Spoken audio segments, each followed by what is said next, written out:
Astaghfirullah. Bismillahirrahmanirrahim. Assalamualaikum warahmatullahi wabarakatuh. Alhamdulillah wassalatu wassalamu ala Rasulillah wa ala alihi wa sahbihi wa mawalah wa la hawla wa la quwata illa billahi wa ba'du. Alhamdulillah, di pagi hari ini Allah Subhanahu wa taala masih memberikan kesempatan kepada kita. Di sini saya akan memberikan jawaban kepada beberapa pertanyaan yang ditanyakan kepada ana di sini. Di sini tertulis tentang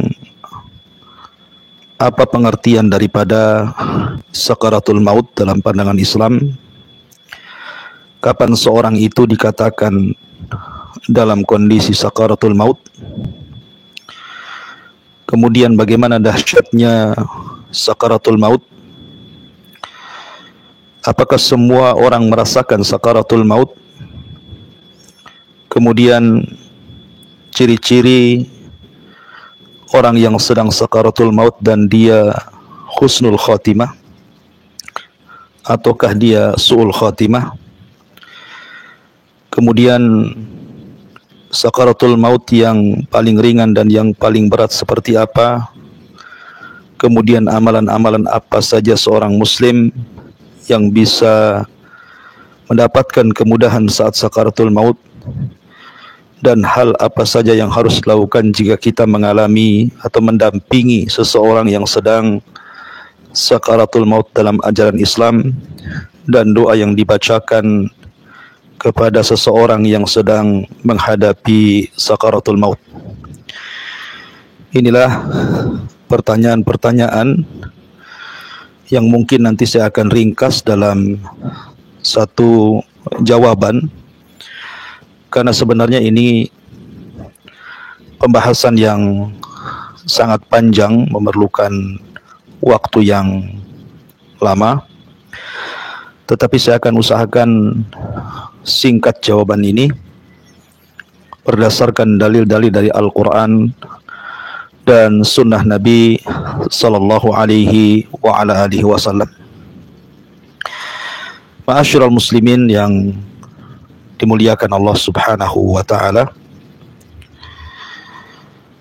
Bicara tentang sakaratul maut, artinya kita bicara tentang kematian. Dan kalau kita bicara tentang kematian, maka di dalam Al-Qur'anul Karim Allah Subhanahu wa taala menjelaskan bahwa kullu nafsin dha'iqatul maut. Setiap jiwa itu pasti akan mengalami sebuah kematian. Siapapun Anda. Apakah Anda seorang pejabat, pemimpin, ataukah Anda rakyat? Apakah Anda orang kaya, bergelimang harta, ataukah Anda seorang yang miskin dan serba kekurangan dan memakan apa adanya? Apakah Anda anak kecil, orang dewasa, atau sudah tua?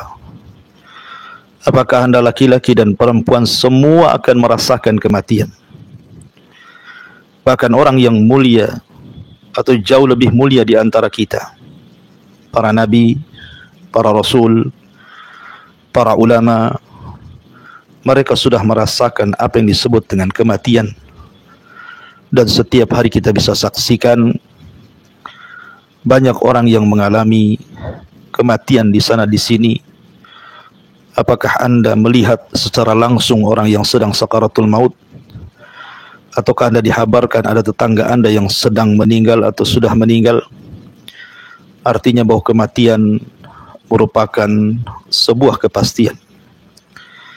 Dan Allah Subhanahu wa taala berfirman, "Wa ja'at sakratul mauti bil haqq dzalika ma kunta minhu tahid. Sungguh telah datang kepada siapapun sakaratul maut, rasa sakit saat kematian, bil haq, dan itu benar adanya. Dan itulah yang membuat seseorang lari dari kematian itu. Ma'asyiral muslimin yang dimuliakan Allah Subhanahu wa taala. Kalau kita sudah tahu bahwa kematian sebuah kepastian dan datang kepada kita pun tanpa ada sebuah pemberitahuan, dan kematian bukan akhir dari sebuah perjalanan, maka selayaknya seorang muslim sudah harus persiapan. Dan Nabi SAW mengatakan, al-kayyis man dana nafsah wa amila lima ba'dal maut, bahwa orang yang cerdas adalah orang yang senantiasa introspeksi diri. Harusnya hari ini lebih baik daripada hari kemarin, bulan ini harus lebih baik daripada bulan kemarin, dan tahun ini harus jauh lebih baik dibandingkan tahun kemarin. Kemudian wa amila lima ba'dal maut, berusaha untuk mempersiapkan bekal untuk kematian kita. Makanya ketika Ali bin Abi Thalib radhiyallahu an ditanya tentang makna daripada takwa, maka beliau mengatakan takwa itu al-khaufu minal jalil. Seseorang takut kepada Allah Subhanahu wa taala. Wal amalu bitanzil. Seseorang berusaha untuk mengamalkan apapun yang diperintah Allah Subhanahu wa taala. Wal qanaa'atu bil qalil. Seseorang berusaha untuk qanaah, merasa cukup dari pemberian Allah Subhanahu wa taala, kecil ataupun besar. Kemudian wal isti'dad li yaumir rahil, dan berusaha untuk mempersiapkan hari di mana kita akan kembali kepada Allah Subhanahu wa taala, mempertanggungjawabkan semua apa yang sudah kita lakukan di dunia. Ma'asyiral muslimin yang dimuliakan Allah Subhanahu wa taala. Kita tahu bahwa sakaratul maut akan berbeda. Apa yang akan dialami oleh seorang mukmin dan juga apa yang akan dialami orang-orang kafir, munafik ataupun fasik. Namun sebelumnya, bolehkah seseorang kemudian bercita-cita untuk meninggal? Karena ada orang-orang yang mungkin terlampau lama sakitnya sehingga terbaling berbulan-bulan, bertahun-tahun. Kemudian terkadang seseorang kemudian berangan-angan untuk meninggal jauh lebih baik dibandingkan seseorang itu harus hidup. Maka dalam sebuah hadis Nabi SAW bersabda dalam sebuah doa yang beliau selalu panjatkan, ahyini ma alimta al-hayata khairan li wa tawaffani idza alimta al-wafata khairan li, rawahu An-Nasa'i. Ya Allah, berikanlah kehidupan kepadaku jika menurutmu kehidupan itu lebih baik bagiku, tapi wafatkan diriku apabila kau tahu bahwa wafat itu jauh lebih baik dibandingkan hidupku. Kemudian dalam riwayat yang lain, Nabi SAW juga mengatakan apabila seseorang sudah tidak tahan hidup karena sebuah fitnah ataupun sakit atau apa yang menghalangi dia untuk lebih baik mati dibandingkan hidup, maka Nabi SAW mengajarkan doa, Allahumma ahyini ma kanatil hayatu khairan li wa tawaffani idza kanatil wafatu khairan li. Ya Allah, hidupkan diriku jika kehidupan itu lebih baik bagiku, dan wafatkan diriku jika wafat itu jauh lebih baik dibandingkan diriku. Artinya ini kalau harus memang terpaksa seseorang itu karena sudah tidak tahan hidup, mungkin karena sakit yang berkepanjangan, atau mungkin karena fitnah yang tidak bisa ia hadapi, seperti yang terjadi kepada Umar bin Al-Khattab radhiyallahu an ketika dihadapkan dengan fitnah kekuasaan, maka dia pun berdoa seperti apa yang diajarkan Nabi SAW. doa seperti ini atau sesuatu yang terjadi kepada Zainab ketika dihadapkan kepadanya fitnah harta yang begitu banyak. Dia takut kalau seandainya harta itu memfitnah dirinya, maka dia pun berdoa seperti doa yang diajarkan Nabi SAW. Artinya boleh seseorang berdoa agar seseorang itu diwafatkan, dan juga seseorang itu meminta agar dipanjangkan usianya kalau memang seandainya kehidupan itu lebih baik, atau kalaulah seandainya kematian itu lebih baik, sehingga berdoalah kepada Allah Subhanahu wa taala dengan doa yang diajarkan Nabi sallallahu alaihi wasallam. Ma'asyiral muslimin yang dimuliakan Allah Subhanahu wa taala. Bagi seorang mukmin, saya katakan di awal bahwa akan berbeda dengan perbedaan yang sangat jauh dengan kematian seorang kafir. Perhatikan ketika Allah Subhanahu wa taala mengkisahkan tentang kaum Fir'aun. Allah Subhanahu wa taala mengatakan, kam taraku min jannati wa uyun wa zuru'i wa maqamin karim wa na'matin kanu fiha fakihin kadzalika awrathnaha qauman akharin. Dalam surah Ad-Dukhan ayat 25 sampai 28 Allah mengatakan, berapa banyak mereka kaum Fir'aun dan kaumnya yang meninggalkan istana-istana dan kenikmatan mata air, kemudian ladang-ladang dan tempat-tempat yang sangat mulia, dan kenikmatan yang Allah Subhanahu wa taala anugerahkan yang mereka kehendaki, tetapi Allah Subhanahu wa taala tenggelamkan Fir'aun dan seluruh bala tentaranya. Kemudian kenikmatan dunia, kadzalika awrathnaha liqauman akharin, begitulah kami wariskan kehidupan yang mereka tinggalkan kepada kaum yang lainnya. Artinya bahwa orang-orang seperti Fir'aun dan bala tentaranya yang kufur, mereka merasa bahwa mereka tidak akan meninggal, tidak akan mati. Akan tetapi semua manusia harus mati. Semua manusia harus meninggalkan dunia. Lihat apa yang terjadi. Kemegahan dunia mereka tinggalkan, kemegahan nikmat mereka tinggalkan, dan mereka wariskan kepada umat setelahnya. Begitulah kematian.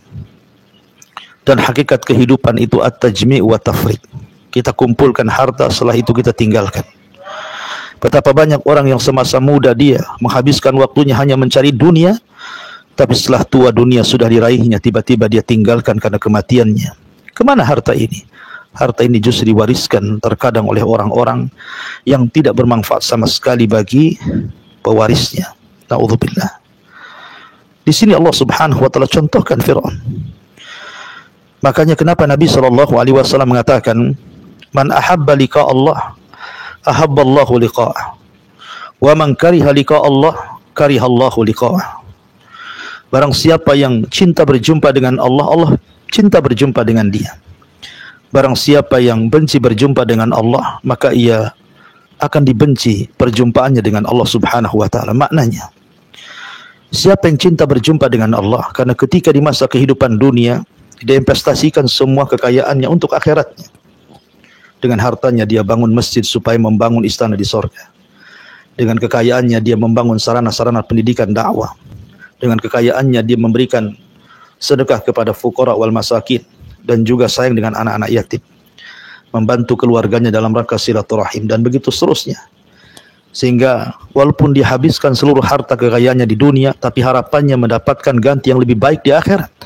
Maka orang yang seperti ini saat detik-detik sakaratul maut akan cinta berjumpa dengan Allah, dan Allah pun akan cinta berjumpa dengan dia. Tapi siapa yang kehidupan dunianya dia habiskan hanya untuk berpoya-poya, bermaksiat kepada Allah Subhanahu wa taala. Dia bangun dengan kekayaannya istana di dunia, tanah-tanah luas di dunia. Dia kumpulkan uangnya di ATM dan bank-bank yang terkadang tidak ada manfaatnya, hanya disimpan saja. Maka saat detik-detik wafatnya, dia tidak punya tabungan untuk akhiratnya.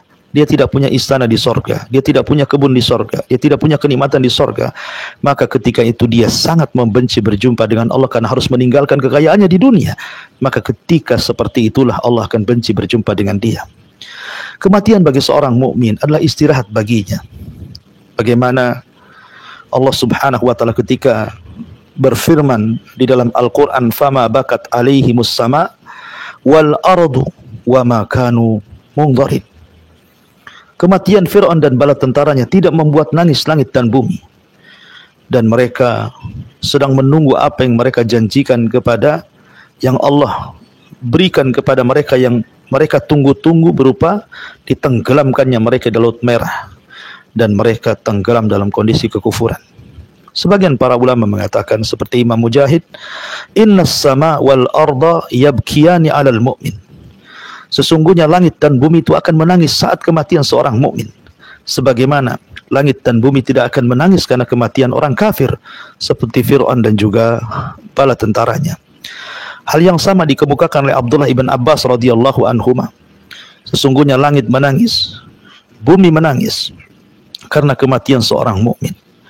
Makanya Hasan Al-Basri rahimahullahu taala mengatakan, "Al-mautu rihanatul mu'min." Bahwa kematian itu merupakan istirahat bagi seorang mukmin. Dan Al-Imam Malik Ibn Maghul telah mengatakan, "Balaghani anna awwala sururin yadkhulu 'alal mu'min al-mautu lima yara min karamatillahi wa thawabihi." Kata Malik Ibn Maghul, dia mengatakan rahimahullahu ta'ala, telah sampai kepadaku bahwa awal kebahagiaan yang masuk kepada seseorang yang beriman kepada Allah adalah kematiannya, karena dia melihat karamah Allah, kemuliaan Allah akan diberikan kepadanya, dan pahala Allah Subhanahu wa taala juga akan diberikan kepadanya. Makanya Sufyan Ats-Tsauri rahimahullahu taala mengatakan, "Al-mautu rahatul 'abidin," bahwa kematian itu istirahat bagi orang-orang yang ahli beribadah kepada Allah Subhanahu wa taala. Dari sini Imam Bukhari dan Muslim meriwayatkan dari Abi Qatadah Ibn Rib'i Al-Ansari radhiyallahu an, ketika dia bersama Nabi sallallahu alaihi wasallam, kemudian marra alaihi janazah, tiba-tiba ada jenazah lewat, maka Nabi sallallahu alaihi wa ala alihi wasallam mengatakan, "Mustarih, mustarih minhu." Kemudian dia bertanya kepada Nabi sallallahu alaihi wasallam, "Wa mal mustarih ya Rasulullah?" Apa yang Anda maksudkan mustarih? Mustarih itu artinya istirahat. Maka kata Nabi sallallahu alaihi wasallam, "Al-'abdul mu'min mustarihun min nasabid dunya wa adzaha ila rahmatillahi." Di mana seorang mukmin akan istirahat dari lelah letihnya kehidupan dunia dan juga hal-hal yang menyakitkan di kehidupan dunia, ila rahmatillah, karena dia akan mendapatkan kasih sayang dan rahmat Allah Subhanahu wa taala. Kemudian Rasul mengatakan, "Wal abdul fajir yastarihu minhul ibad wal bilad wasyajar wad dawab." Adapun kematian orang fajir, orang fasik, orang munafik, orang kafir, maka justru yang beristirahat adalah hamba-hamba yang masih hidup. Negeri-negeri akan aman, pohon-pohon akan aman, dan binatang-binatang akan aman. Justru seluruh manusia akan senang dengan kematiannya, karena negeri-negeri akan aman dengan kematiannya. Pohon-pohon dan binatang-binatang akan merasa aman dengan kematiannya, seolah-olah mereka bersyukur dengan kematian seorang hamba yang fajir, yang fasik, yang munafik, yang kafir. Na'udzubillah min dzalik, tsumma na'udzubillah. Makanya Aisyah radhiyallahu anha adalah orang yang menyaksikan bagaimana wafatnya Nabi sallallahu alaihi wasallam. Dia satu-satunya manusia di bumi yang menyaksikan bagaimana wafatnya Nabi sallallahu alaihi wasallam, karena memang wafat di hadapan dirinya. Sampai-sampai Ummul Mukminin radhiyallahu anha mengatakan, "Ma aghbat ahadan bihauni mautin ba'da alladhi ra'aituhu min syiddati mauti Rasulillah sallallahu alaihi wasallam." Dia mengatakan seseorang tidak mungkin mau mengalami kematian. Seseorang tidak mungkin mau mengalami kematian kecuali, kata Aisyah radhiyallahu anha, kecuali setelah aku melihat min syiddati mauti Rasulillah, bagaimana dahsyatnya kematian Nabi sallallahu alaihi wa ala alihi wasallam. Artinya bahwa Aisyah radhiyallahu anha seolah-olah kalau memang kematian seperti yang dilihat oleh dirinya dari kematian Nabi Shallallahu Alaihi Wasallam yang walaupun dahsyat tapi nampak tenang, nampak senang. Tentu dia ingin meninggal seperti meninggalnya Nabi Shallallahu Alaihi Wasallam. Tapi apakah seorang Muslim sama dengan orang kafir juga akan mengalami sakaratul maut? Ma'asyiral muslimin yang dimuliakan Allah Subhanahu wa taala, tentu setiap orang akan mengalami sakaratul maut. Jangan lagi orang biasa, orang kafir, orang-orang fasik, orang-orang yang beriman sampai kepada Nabi Shallallahu Alaihi Wasallam pun mengalami apa yang disebut dengan sakaratul maut. Aisyah radhiyallahu anha pernah mengatakan, aku melihat Nabi Shallallahu Alaihi Wasallam ketika berada di pangkuannya saat-saat detik wafatnya. Dia mengatakan, Allahumma a'inni ala ghamaratil maut wa sakaratil maut. Ya Allah, bantulah aku dari keperitan saat kematian dan dari rasa sakit saat kematian. Rawahu Tirmidzi. Artinya bahwa Nabi Shallallahu Alaihi Wasallam juga merasakan apa yang disebut dengan sakaratul maut, apa yang disebut dengan kematian. Makanya dia berdoa seperti itu. Maka Anda pun saat diuji oleh Allah Subhanahu wa taala dengan sakit yang panjang, kemudian Anda rasa-rasanya tidak bisa lagi hidup, mungkin Anda merasa bahwa sebentar lagi akan meninggal, dan itu mungkin bisa dirasakan orang-orang yang sakit parah mungkin ya. Walaupun sekali lagi bahwa sakit parah itu juga bukan tanda dari kematian. Betapa banyak orang yang sakit parah kemudian sehat lagi. Tapi umumnya orang-orang yang dalam kondisi seperti itu biasanya sudah dekat dengan kematiannya. Maka berdoalah kepada Allah Subhanahu wa taala dengan doa, Allahumma inni ala ghamaratil maut wa sakaratil maut. Ya Allah, bantulah aku untuk menghadapi rasa sakit kematian, rasa keperitan saat kematian. Karena itu pula yang dirasakan Nabi sallallahu alaihi wasallam. Ma'asyiral muslimin yang dimuliakan Allah Subhanahu wa taala. Tetapi tentu berbeda alasannya seorang mukmin mengalami sakaratul maut dengan seorang kafir fasik yang mengalami sakaratul maut. Abi Sa'id Al-Khudri radhiyallahu an diriwayatkan oleh Imam Hakim dalam Mustadraknya. Jadi suatu ketika dia masuk menghadap Nabi sallallahu alaihi wasallam. Kemudian dia mengatakan di hadapan Nabi sallallahu alaihi wasallam, "Ma ashadda harhamaka ya Rasulullah." Betapa dahsyatnya demam yang kualami wahai Rasul sallallahu alaihi wasallam. Maka Nabi SAW mengatakan, inna kadzalika yushaddid alaina al-bala wa yudha'af lana al-ajru. Dia mengatakan, sesungguhnya demikianlah bala, ujian sangat berat kepada kami para nabi.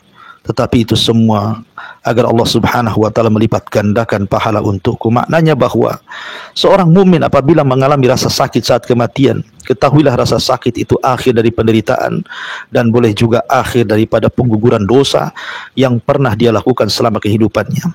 Tetapi sakitnya orang-orang kafir boleh jadi itu sebuah awal pertanda bahwa itulah mukaddimah azab yang Allah Subhanahu wa taala berikan sebelum kematiannya, naudzubillah. Sebelum di sana ada azab kubur, sebelum di sana ada azabul akbar, neraka jahanam, naudzubillah min dzalik. Ma'asyiral muslimin yang dimuliakan Allah Subhanahu wa taala.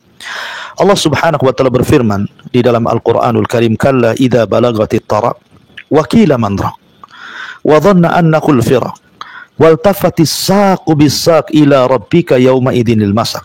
Sekali-kali jangan apabila nafas seseorang telah mendesak sampai ke tenggorokan dan dikatakan kepadanya siapa yang bisa menyembuhkannya, wakila man raq, siapa yang akan bisa menyembuhkan orang yang nyawanya sudah di kerongkongan? Tidak ada. Karena kematian itu idza jaa ajaluhu la yastakhiruna sa'ata wa la yastaqdimun. Apabila datang waktunya tidak mungkin mundur, tidak mungkin maju, pas waktunya. Karena bagaimanapun al-hadaru la yamna'ul qadar. Anda menghindar dari kematian tidak mencegah takdir kematian. Kematian itu pasti akan mengejar kita. Aina ma takun yudrikumul maut walau kuntum fi burujin musayyadah. Dimanapun Anda berada, kematian itu akan mengejar kalian walaupun kalian di balik benteng yang sangat kokoh sekalipun, tetap kematian itu akan datang dan sampai kepada kita. Karena kematian itu tidak bisa ditolak. Al-hadaru la yamna'ul qadar. Menghindar dari kematian itu tidak mencegah takdir kematian. Oleh karena itulah apabila sampai nyawa di tenggorokan, tidak ada yang bisa mengembalikan nyawa itu ke dalam badannya. Karena bagaimanapun kematian itu sebuah takdir yang sudah digariskan oleh Allah Subhanahu wa taala. Tapi seorang mukmin tentunya ingin mendapatkan kematian yang husnul khatimah. Tidak mau mereka meninggal di atas su'ul khatimah. Lalu kapan seseorang dikatakan sedang sakaratul maut? Tentu kalau kita melihat pada dunia medis tentunya ya. Karena mungkin dalam beberapa riwayat hadis-hadis Nabi SAW tidak dijelaskan secara detail tentang alamat kapan seorang itu sedang sakarat maut dan akan dicabut nyawanya.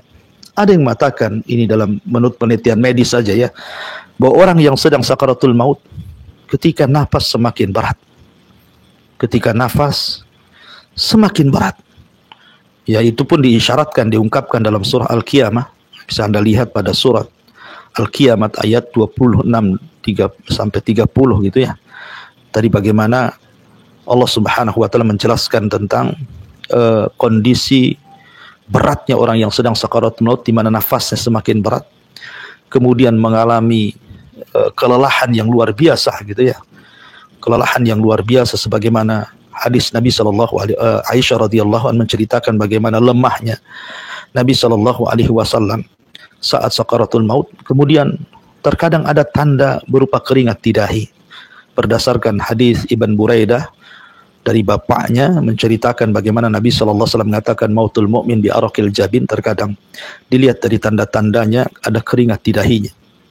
Ataupun ada beberapa tanda yang lainnya ya, yang juga oleh ahli medis mungkin dijelaskan juga kan, seperti rasa dingin yang dirasakan mulai dari kaki ya, kemudian jari jemari dan begitu seterusnya gitu ya.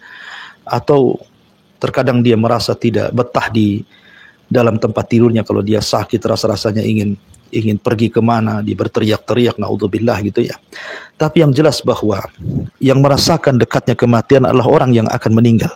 Kita orang hidup tidak bisa melihat secara zahir orang ini akan mati atau tidak gitu, kecuali setelah nafasnya dicabut. Karena juga kematian itu rahasia Allah Subhanahu wa taala. Medis ini hanya meneliti saja ya. Karena kematian itu adalah hak prerogatif Allah Subhanahu wa taala. Terkadang ada orang yang sudah disangka mati rupanya hidup lagi.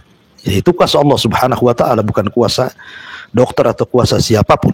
Karena sekali lagi kematian itu rahasia Allah Subhanahu wa taala yang Allah rahasiakan kepada hamba-hambanya. Kita ini hanya berdoa kepada Allah Subhanahu wa taala, semoga Allah Subhanahu wa taala memberikan usia yang panjang, tetapi Allah berkahi usia kita. Kalaupun memang Allah Subhanahu wa taala takdirkan dengan kematian kita, tentu kita hanya mengharap kita ini meninggal dalam posisi husnul khatimah. Lalu apa tanda-tandanya seseorang itu meninggal dalam husnul khatimah? Ada yang mengatakan bahwa apabila seseorang itu di atas ibadah, di atas ketaatan kepada Allah Azza wa Jalla, dan terus berdoa kepada Allah agar dia diwafatkan dalam kondisi husnul khatimah, terkadang Allah Subhanahu wa ta'ala wafatkan dia meninggal pada hari Jumat. Berdasarkan hadis Nabi sallallahu alaihi wasallam, min muslim yamutu yaumal jum'ah aw lailatal jum'ah illa waqahu Allahu fitnatal qabri. Tidakkah seorang mukmin meninggal di hari Jumat atau pada malam hari Jumat, kecuali Allah Subhanahu wa taala akan menjaganya dari fitnah kubur. Kemudian yang kedua, meninggal karena penyakit yang berhubungan dengan perut. Nabi SAW mengatakan, man mata fil batni fahuwa syahid. Barang siapa yang mati karena sakit perut, maka dia dikategorikan syahid. Atau meninggal karena tenggelam. Karena Rasul mengatakan, asyuhadahu khamsah, bahwa orang-orang yang mati syahid itu ada 5 kelompok. Al-mat'un, kemudian wal mabtun, kemudian wal gharaqu wa sahibul hadmi wasyahidu fi sabilillah. Kata Nabi SAW, orang yang mati syahid itu ada 5. Orang yang meninggal karena penyakit taun, sakit perut, tenggelam, atau orang yang kejatuhan bangunan atau reruntuhan, atau yang meninggal di jalan Allah Subhanahu wa ta'ala. Dan juga banyak lagi di antaranya tanda-tanda orang yang husnul khatimah, meninggal saat ibadah, meninggal di tempat-tempat ibadah, meninggal di waktu-waktu terbaik, dan begitu seterusnya. Ma'asyiral muslimin yang dimuliakan Allah Subhanahu wa ta'ala. Lalu apa yang harus kita lakukan apabila menghadapi orang yang sedang sakaratul maut, minimalnya untuk meringankan orang yang sedang sakaratul maut itu? Yang pertama, talkinlah dia dengan kalimat la ilaha illallah. Talkinkan dia dengan kalimat la ilaha illallah. Dan tidak ada kalimat yang mudah diucapkan orang sedang sakaratul maut melebihi la ilaha illallah. La ilaha illallah. Tidak akan bisa, kalimat yang susah diucapkan, tapi kalimat ini bisa diucapkan. Aneh, bin ajaib. Ya, karena ini wahyu dari Allah Subhanahu wa taala, laqinu mautakum bila ilaha illallah. Ejahkan orang yang sedang mati kalian dengan la ilaha illallah. Ejahkan, ya. Karena hanya kalimat ini yang bisa diucapkan orang yang sedang sakaratul maut. Karena la ilaha illallah semua menggunakan huruf jaufi, huruf dalam, sehingga mudah diucapkan orang-orang yang sedang sakaratul maut. Dan Rasul mengatakan, man kana akhiru kalamihi la ilaha illallah dakhalal jannah. Barang siapa yang akhir ucapannya la ilaha illallah, maka dipastikan dia masuk surga. Karena la ilaha illallah adalah miftahul jannah, kuncinya surga. Maka talkinkan dengan kalimat la ilaha illallah. Yang kedua, bacakan surah Yasin saat detik sakaratul maut. Tentu bagi sebagian ulama yang mensahihkan tentang hadis-hadis yang membacakan surah Yasin, tapi yang melemahkan tidak perlu. Nabi SAW mengatakan, Iqra'u Yasin ala mautikum. Bacakan Yasin kepada orang yang sedang sakaratul maut di antara kalian. Kata ulama fikih, sebab seseorang membacakan surah Yasin saat kematian, saat detik-detik sakaratul maut adalah mampu meringankan kematiannya, dan mampu meringankan ruhnya dicabut. Kenapa diantaranya? Karena surah Yasin terkandung padanya isi tauhid. Dijelaskan dalam surah Yasin itu bagaimana tentang tauhid, kemudian al-ma'ad, bagaimana kehidupan setelah kematian, kemudian juga busyra bil jannah, bagaimana dalam surah Yasin itu juga ada terkandung memberikan kabar gembira dengan sorga. Dan juga bagi orang yang mati di atas tauhid, seperti Allah mengatakan, qila dkhulil jannah qala ya laita qaumi ya'lamun bima ghafara li rabbi wa ja'alani minal mukramin. Ketika Allah menceritakan dalam surah Yasin tentang kisah ashabu Yasin, ya, yang membela para nabinya, kemudian dia harus dirajam oleh kaumnya. Saat detik wafatnya dia dikatakan qila dkhulil jannah, masuklah ke dalam surga. Artinya bagi yang mensahihkan hadis ini, silakan baca saat sakaratul maut, ya, supaya mudah ruhnya itu keluar. Tapi bagi yang melemahkan hadis ini, ya cukup mentalkinkan dengan kalimat la ilaha illallah. Ma'asyiral muslimin yang dimuliakan Allah Subhanahu wa taala. Adapun bagi orang yang sakaratul maut sendiri, ya, sebelum dia memarah gitu kan, kalau dia masih bisa mengucapkan kalimat, masih bisa bicara, maka perbanyaklah doa yang diajarkan Nabi sallallahu alaihi wasallam. Allahumma inni ala ghamaratil maut wa sakaratil maut. Ya Allah, mudahkan aku untuk menghadapi keperitan saat sakaratul maut dan sakit yang dihadapi saat sakaratul maut. Dan teruslah jangan lupa basahi lisan kita dengan zikrullah, syukur-syukur membaca Al-Quran. Karena ada satu kisah seorang anak muda yang sangat cinta dengan Al-Quran. Oleh salah seorang syekh diceritakan ketika dia mentalkin orang yang anak muda yang sangat cinta dengan Al-Quran, maka kalimat yang diulang-ulang oleh orang ini adalah suratul Najm. Wa najmi idha hawa ma dhalla sahibukum wa ma bagawa wa ma yantiqu anil hawa in huwa illa wahyun yuha. Ketika sampai kepada ayat wa ma yantiqu anil hawa in huwa illa wahyun yuha, dia pun kemudian meninggal dunia. Artinya bahwa biasakan berzikir, biasakan membaca Quran bagi Anda yang sudah sakit parah, supaya Allah Subhanahu wa taala wafatkan dalam kondisi seperti itu. Walaupun ulama mengatakan bahwa kematian seseorang itu disesuaikan dengan kebiasaan hidupnya. Kalau hidupnya biasa bermaksiat, maka dia akan meninggal sesuai dengan kebiasaannya di atas maksiat. Kalau hidupnya dia senantiasa beribadah kepada Allah Azza wa Jalla, maka dia akan diwafatkan seperti itu, di atas ibadah kepada Allah Subhanahu wa taala. Ma'asyiral muslimin yang dimuliakan Allah Subhanahu wa taala. Ada gambaran dari sebuah hadis. Hadis ini dari Bara bin Azib radhiyallahu an. Di mana Bara bin Azib ini menceritakan bagaimana Nabi sallallahu alaihi wasallam ketika menguburkan jenazah sementara liang lahat belum digali, maka Nabi sallallahu alaihi wasallam ketika itu bercerita di hadapan para sahabatnya tentang ruhnya seorang mukmin dan ruhnya orang kafir. Kata Nabi sallallahu alaihi wasallam, ruhnya seorang mukmin apabila meninggal dunia, maka datanglah malaikat membawa kain kafan dari sorga, hanut minyak wangi dari sorga, kemudian ruh itu dibawa ke langit. Maka harumnya semerbak ke langit. Kemudian para malaikat bertanya di langit, ruhnya siapa ini? Ruhnya siapa ini?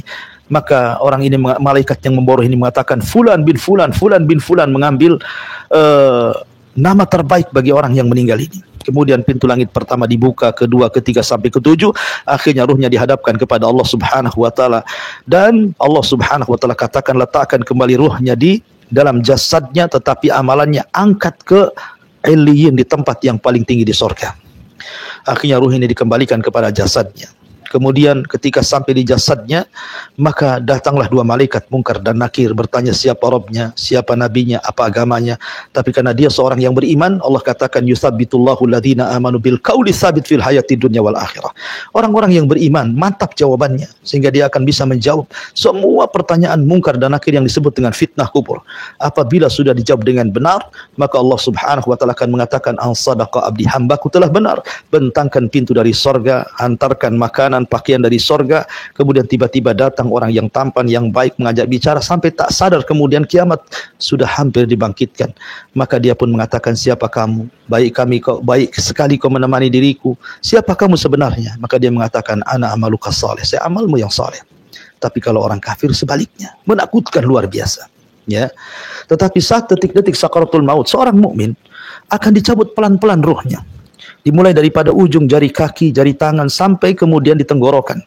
Dan ruh itu seperti tetesan air terakhir yang keluar dari mulut teko, di mana tenang begitu, kemudian dicabut dengan dihabarkan di telinganya, alla takhafu wa la tahzanu wa abshiru bil jannati allati kuntum tu'adun. Dan malaikat maut mengatakan, ya ayyatuhan nafsul mutmainnah irji'i ila rabbiki radiyatan mardiyah fadkhuli fi ibadi wadkhuli jannati.